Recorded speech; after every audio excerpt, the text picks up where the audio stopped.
Hallo ihr liebe Leute, hier ist wieder der Yankee mit Let's Play Final Fantasy Silber auf Pelzig und wir wollen in die Raketreihe. Und die haben wir doch gerade eben fertig gemacht, im unergangenen Flugzeug. Du schon wieder.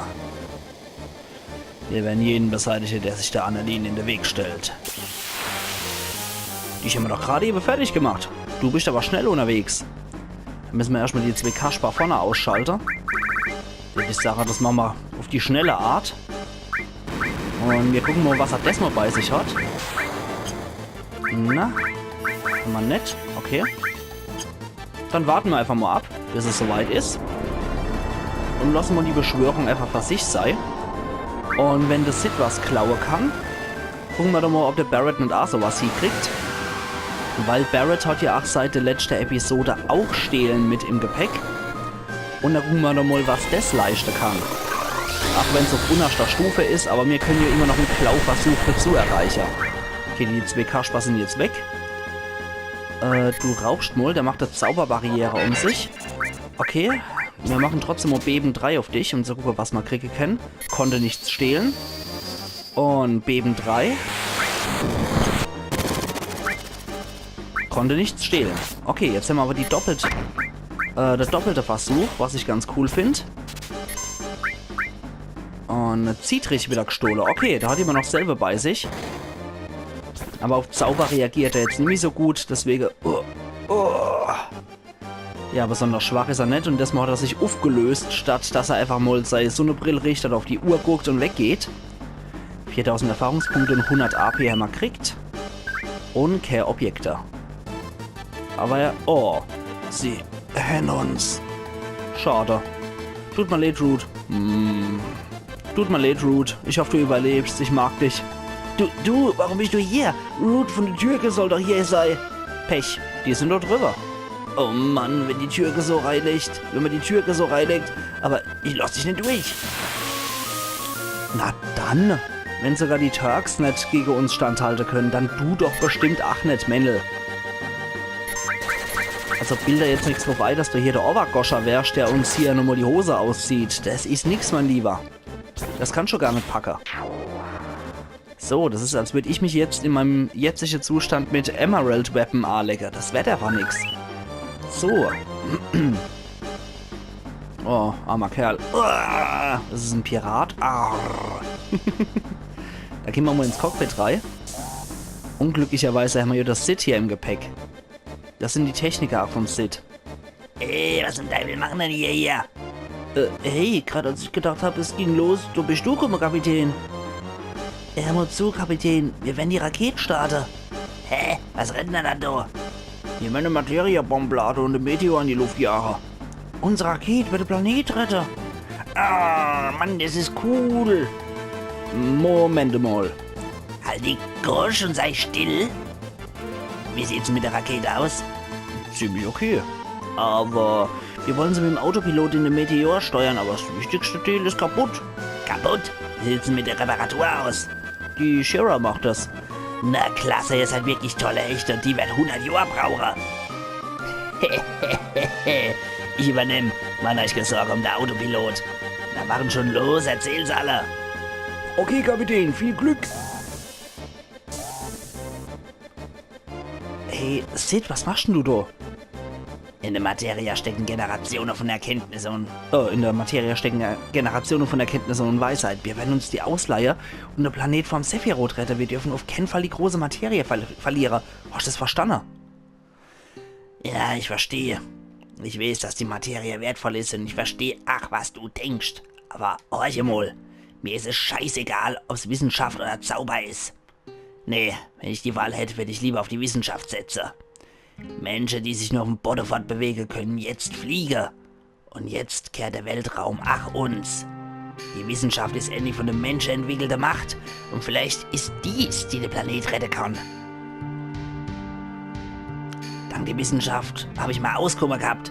Für mich gibt's und teuer nichts Besseres. Jetzt höre ich wohl endlich damit auf, dich zu fragen, was die Annalene machen wird. Ich mag später nichts bereuen müssen und nichts getan zu haben. Aber Sid, halt's Maul, ich will nichts mehr hören. Alle Hopp an die Arbeit, alle die nichts zu tun, raus hier. Was zum Teufel, was ist denn da passiert? Hey. Palmer, was zum Teufel hast du gemacht? Sie haben gesagt, dass sie den Autopilot repariert hätten. Da habe ich sie gestartet. Verdammt, Sheriff, warum ist die ausgerechnet Heidmann so schnell? Verdammt! Gibt kein bisschen noch, total blockiert. Hey, hey, hey, beinahe Start. Was zum... kein Countdown? Oh, es ist irgendwie nicht selber. Hey, hey, hey, Abschuss. Sieht wohl so aus, als könnte man Sid seinen Traum doch noch verwirklichen und könnten noch in den Weltraum fliegen. Also hoch mit uns. Boah. Damit hätten die Leute irgendwie nicht gerechnet, dass der Take-Off ganz Rocket Town vernichten wird. Aber ready to take off. Wir starten. Boah, wie geil das gemacht ist.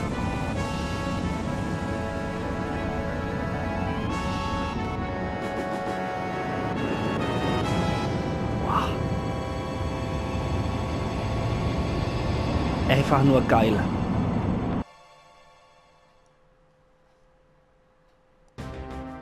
Boah, die Musik. Ich habe gerade wieder mega dicke Gänsehaut. Ich liebe die Musik. Sid's Theme ist eine von der allerschönsten überhaupt von dem ganzen Spiel. Ich hab's endlich geschafft. Der Weltraum.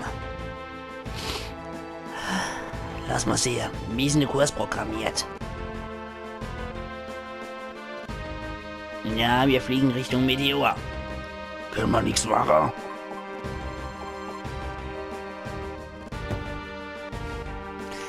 Der verdammte Palmer hat alles gemacht, um den Autopilot zu sperren. Wir können wahrscheinlich den Kurs nicht ändern. Ist das das End? Hä? Was sagst denn du da? Du bist noch so jung, gibst du einfach auf? Ich werde nicht in den Meteor rauschen. Wart's nachher ab. Ich habe einen Notfallmechanismus in der Rakete für genau die Art von Notfall.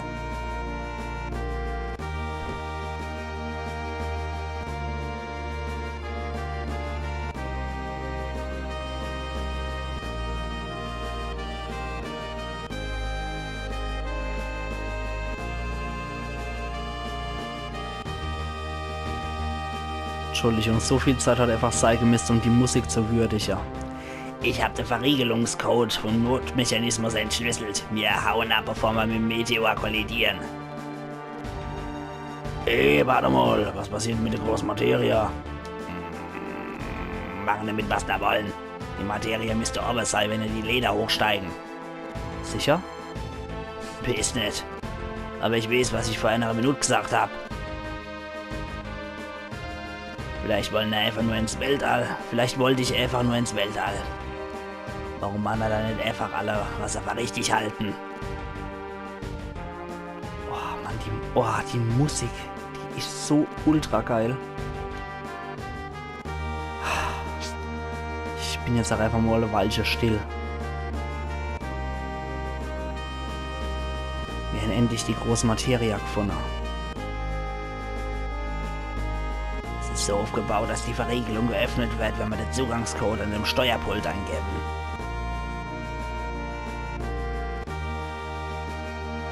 Steuerpult, Eingabeversuche, jo.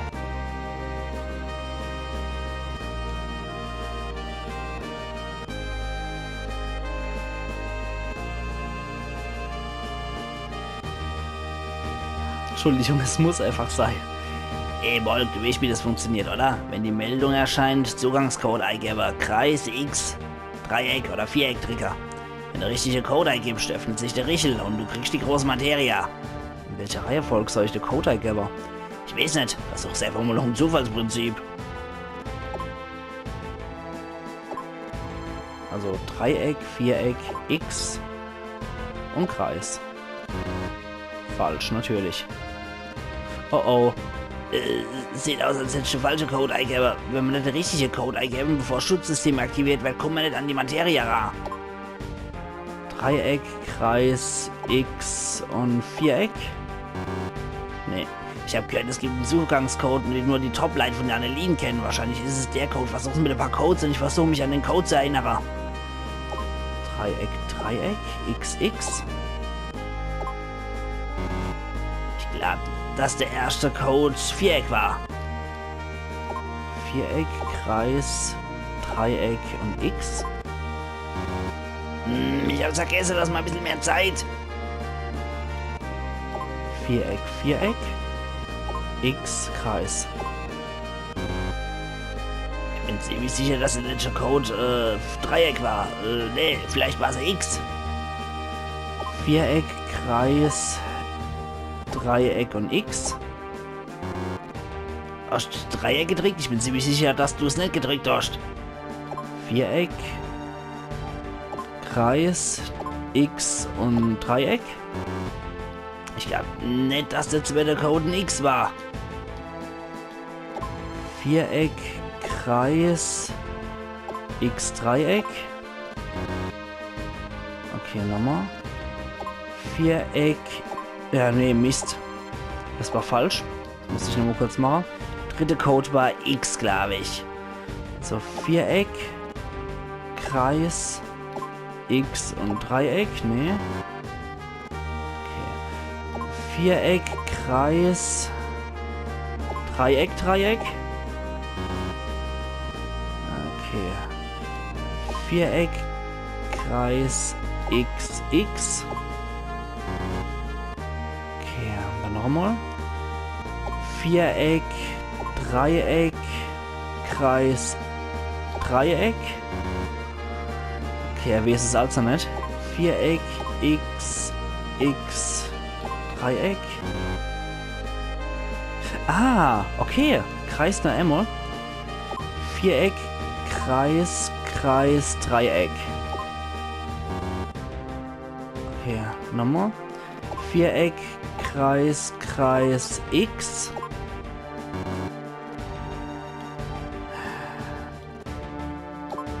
Dreieck, Kreis, Kreis, Dreieck. Noch einmal.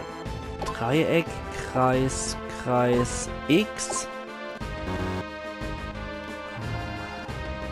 Kreis, Kreis, X, Dreieck. Kreis, Kreis, Viereck, Dreieck.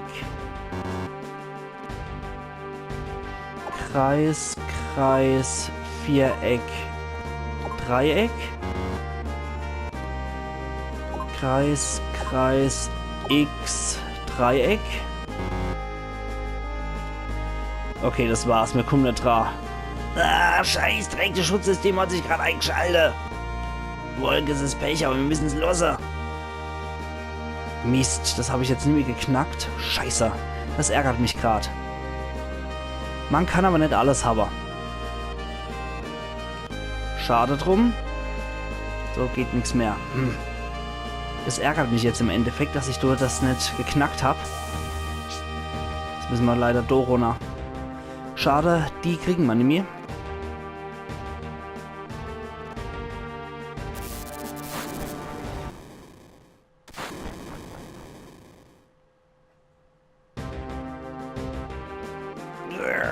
Verdammt, mein Bär steckt in den Trümmer fest.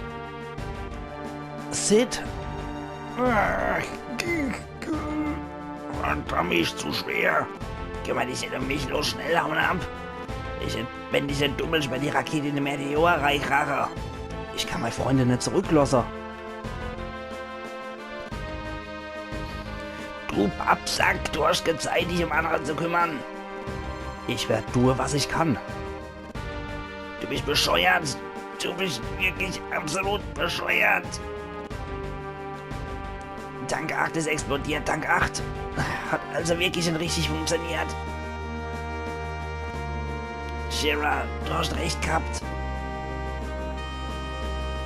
Aber mit mir ist es aus. Sag das nicht, Sid.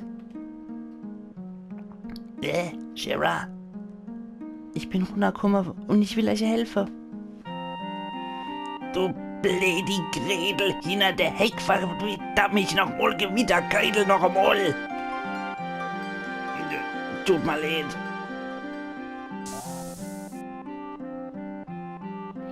Zum Notmechanismus geht's hier lang, beeil dich. Ah, jetzt sind wir wieder zusammen, okay. Schnell, ich werde den Notmechanismus ausklinke. Ey, Shara, fliegt die Kiste auch wirklich? Ich denke schon, ich habe ihn überprüft. Da bin ich erleichtert. Danke. Die haben jetzt wohl auch mal vielleicht ein bisschen anderes Verhältnis miteinander, das wäre auch mal wünschenswert. So, wir krachen zumindest nicht in den Meteor direkt rein, obwohl mich jetzt wirklich stark fuchst, dass wir die Großmaterie hier nicht kriegt hätten. Es ist also der Weltraum. Mann, es ist wirklich wahr, ich bin hier im Weltraum.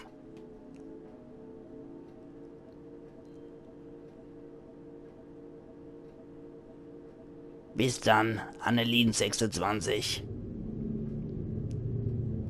Und mal gucken, was die erreichen können. Jetzt, wo die Großmaterie doch noch an Bord ist. Schauen wir mal, was die Wissenschaft ausrichten kann. Mit einer Art von Fantasy-Atombomb.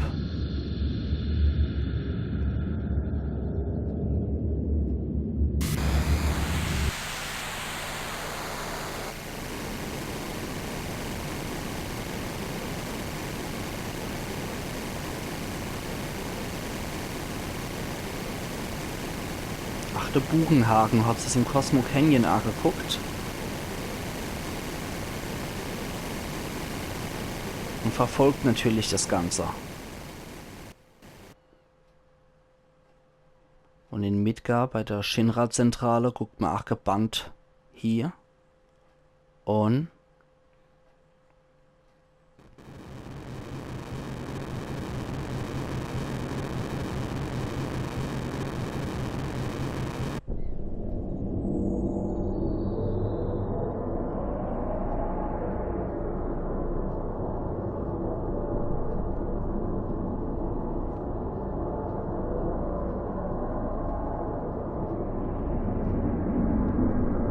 das Scheißding ist magisch und scheint sich wieder selber zu heilen.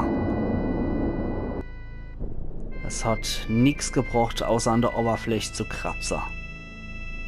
Meteor rast weiter hier unaufhörlich Richtung Erde. Und mehr als an der Kruste kratze hat man nicht gekannt und es hat nichts gebraucht. Der Meteor ist weiterhin noch an einem Stück. Und die Teile bleiben verbunden, die abgesprengt worden sind mit dem Meteor.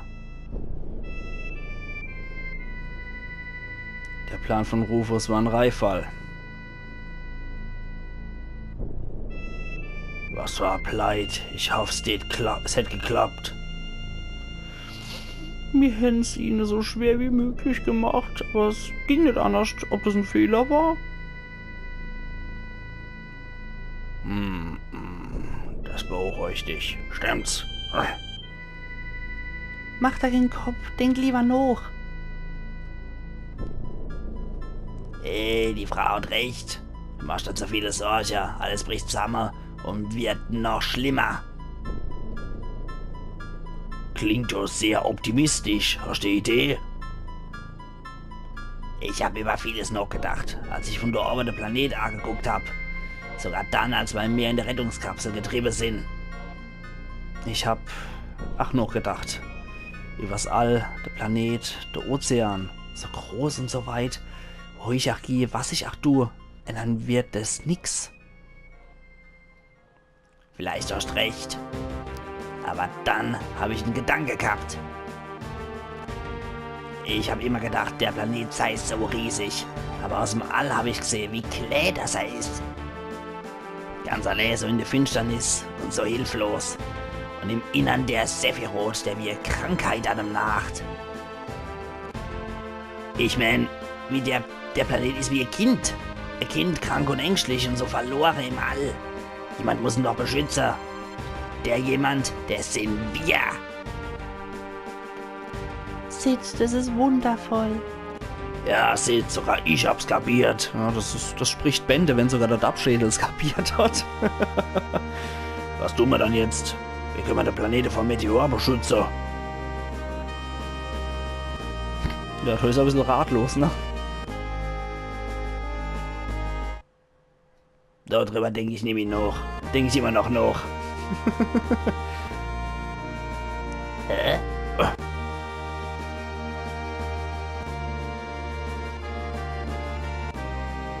Hast du das gehört? Ein Schrei vom Meteor oder vom Planet? Hey, wie kann man dann wissen, dass es wirklich der Schrei vom Planet ist? Hat er dann vergessen? Der Bugenhagen hat's uns erklärt. Der Bugenhagen? Das ist doch mal doch der Opa. Auf noch Cosmo Canyon. Kann uns sicher eine Sache, was uns weiterhilft. Nala. Vielleicht ist es Einbildung, aber wurde das Schiff ohne mein Wissen modernisiert? Die Schall und Hebel verwirren mich. Hat da der Bugenhagen irgendwas gesagt? Ja, wie dann? Der Bugenhagen, das war schon ein komischer Kauz. Ja gut, das ist ein Naturforscher, aber er war ganz scharf auf all die Apparate. Die Maschine in Cosmo Canyon war ein Geschenke von Dr. Gast. Eikült in den seltsamen Gedanke vom Planet und Geber von Shinram, natürlich Annelin-Maschine. Die Wissenschaft und der Planet leben seit im Herzen von dem alten Mann. Heil dich, wir müssen Opa sehen. Das bleibt unter uns. Der Bugenhagen war ein recht großer Kunde bei der Annelin. Tja, er hat aber nie war vor der Maro gekauft. Na Allah, das ist doch schon mal ein schöner Gedanke und eine schöne Info. Du kotzt wieder. Was? Ist ja mal so, das ist alles zum Wohl von Butai, aber noch mehr davor kann ich nicht ertragen.